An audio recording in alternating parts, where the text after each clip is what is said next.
서울에서 시외버스를 타고 타 지역으로 가시는 분이라면 서울 남부터미널을 이용하신 분이 있을 것입니다. 실제로 서울 안에서 시외버스 노선 위주로 만날 수 있는 곳이 서울 남부터미널인데 수를 헤아릴 필요 없이 거제 고현으로 가는 직통버스나 세종시행을 제외하면 모두 시외버스라서 시외버스 터미널의 역할을 해내고 있다고 볼 수 있습니다.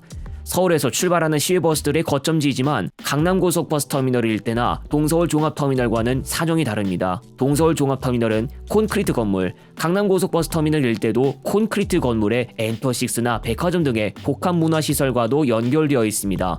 그러나 서울 남부터미널은 아직도 가건물 신세입니다. 이젠 좀 콘크리트 건물을 쓸 법도 한데 아직도 아닌 서울 남부터미널은 어떠한 역사를 거쳐왔을까요? 역사를 살펴보기 전 서울 남부터미널의 모습을 잠시 살펴봅니다. 가건물이기 때문에 외벽은 콘크리트 부분이 잘 보이지 않습니다.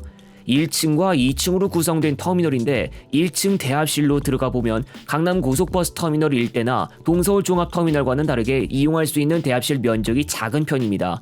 승차음은 폭이 좁아서 사람들이 많을 때 인파 속에 섞여 이동하기가 많이 불편해 보이고 각 승차원과 방향 안내 간판도 눈에 잘 띄지 않는 위치에 작은 크기로 설치돼 있어 오히려 버스의 출발 시간이나 행선지가 무엇인지 보고 이용하는 게 더 편리할 법합니다.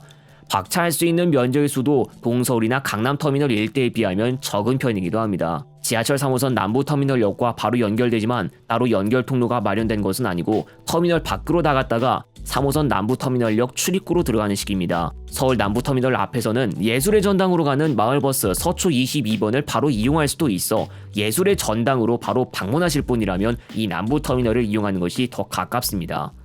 서울 남부터미널의 정식 개업은 1990년 7월에 이루어졌지만 용산역 근처 용산시외버스 터미널 시절까지 거슬러 올라가면 1968년에서부터 역사가 시작되었습니다.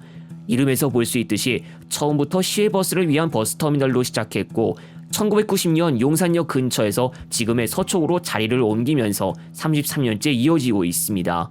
처음부터 가건물로 세워서 임시 터미널 체제로 운영하고 있었는데 진로그룹에서 건물을 지을 계획을 세워서 이후에는 정식으로 콘크리트 건물로서 서울 남부 터미널을 만나볼 수도 있었습니다.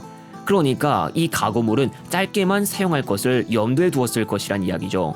그러나 이 가건물 체제를 끝내지 못했는데 정식으로 건물을 지을 계획을 가지고 있던 진로그룹의 제1의 원인이 있었습니다. 소주로도 유명했던 진로그룹은 1997년 IMF 사태로 부채가 늘어나면서 경영이 어려워졌고 파산에까지 이르렀습니다.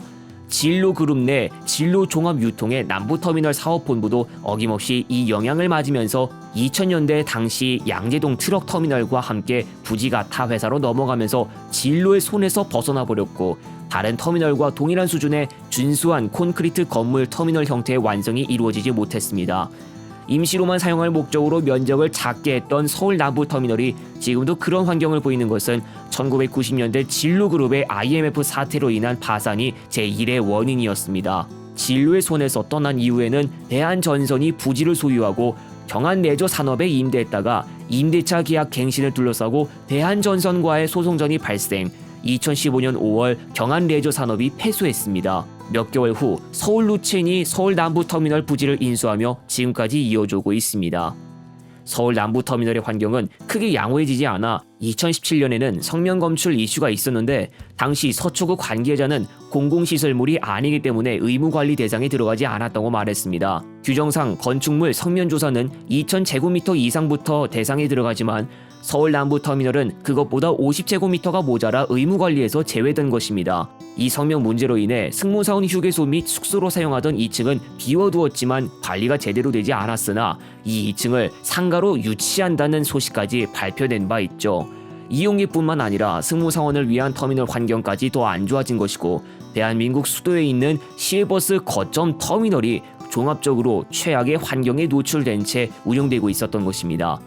터미널 운영 측은 성면이 있는 것은 알고 있었다고 하면서 하루아침에 터미널 운영 중단을 할 수 없는 상황이고 속히 재개발을 해야 하는데 터미널에서는 용적률 800%를 요구했지만 서울시는 용적률 600%를 요구해 서로 의견이 맞지 않았습니다. 청년 공공임대주택까지 짓겠으니 용적률 제한을 풀어줄 것을 요청했지만 서울시로부터 아무런 응답을 받지 못했습니다. 2023년 지금도 여러 시외버스들이 들어오는데도 터미널의 재개발은 시작되지 않았고 여전히 가건물 신세인 서울 남부터미널. 우리 모두는 과연 언제까지 이런 터미널을 이용해야 할까요?